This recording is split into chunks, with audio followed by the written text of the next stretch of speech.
All right, here we go. Gloves off. Do not let your kids or spouse get away with not doing household chores, says Dr. Karyn Gordon. She's got tips. How can we get the entire family involved? Is this even feasible, and why? And when do we have kids Oh my goodness! What age? This is so incredibly important, Deanna.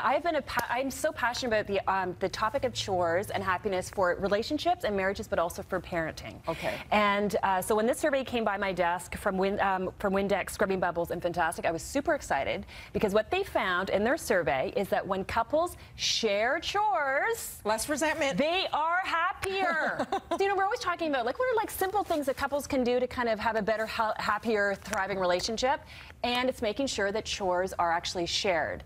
But this is a scary part. In Canada, 56% share the household chores. Only 56%. Where it's even Steven. Where it's even Steven, but when you're actually looking at happy couples, it's 2 times more likely they're going to be sharing the chores. I will say I never find my husband more sexy than when he's doing household chores. Thank you. I know. 100%. We talk about this all the time. It's so important. And you know, one of the reasons I'm actually so passionate about this topic is Brett and I have been married for 15 years. Before we got married, we never lived together before. So, you know, before we're literally under the same roof, we went to see a marriage counselor. And she had us do this. She actually had us map out all the different jobs that have to get done in the house.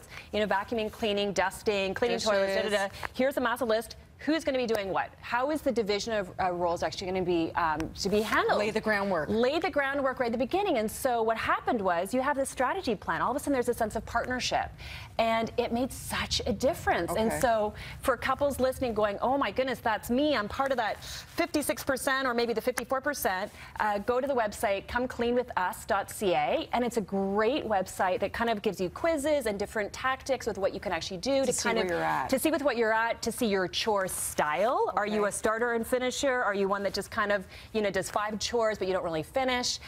Because it really is quite significant. If you want a happy relationship, you have to make sure the chores are shared. Yeah, and it's only fair. So yes. What about the kids? Okay. What age do you involve them? So we actually started at 5. We actually started our twins at 5 years old, and this is another scary stat that the survey found, is 97% of parents said, yes, it's important for kids to do chores, but only 54% of children under 18 are actually doing chores. And so there's this massive gap. So there's all kinds of different things you can do. Again, go to the website, comecleanwithus.ca for some really great, different things you can do. But we started at 5. We had the kids, we basically made a list of all the different jobs that they could do, and we actually had them sign up. So they have a weekly chore and they have a daily chore in our kids. And so their daily chore is unloading the dishwasher, cleaning, setting the table, and then the other, dishwasher and setting the table are the 2 different daily chores. So not just cleaning their toys or their rooms. That's like that's a responsibility. Yeah, I would consider that a responsibility. Got it. So this is my own philosophy. Responsibility is something that just benefits them. A chore benefits the entire household. And the study also says if kids are involved, they actually feel better, a sense of accomplishment and teamwork within the house. Absolutely, and they're more likely to be successful later on in life in terms of responsibility, independence, character building. And this is a really important thing because what we're finding now is still unfortunately, under the shoulders of women. Mm-hmm. And we need to really start empowering our entire team, but you've got to set it up structurally, you know, really in the right way. And you have to teach them. I remember the first time I tried cleaning the sink, I forgot to wipe off the sticky white film on the sink. So I was like, all done. It was like, yeah.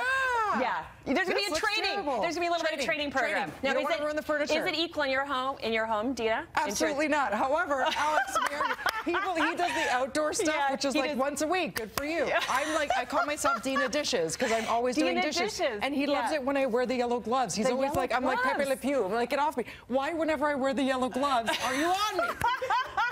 What's with you guys? But he does help out from time to time. From time to time. Improvement. Well, and that was one of the other things that the stat found is that 68% of husbands are like, oh yeah, it's equal. And women are like, no, 43% are like, it is not really equal. So husbands and wives, talk to your spouse. Is it equal? And if not, do something about it. And are you okay with it? Because he's good at decluttering and he tackles those big projects. So I'm like, yes, you do that, babe. Good on you. I will gladly do the dishes. Figure it out for your house, for a happier house. Yeah. Thank you. There you go. Right now, we're to Kat for Need to Knows.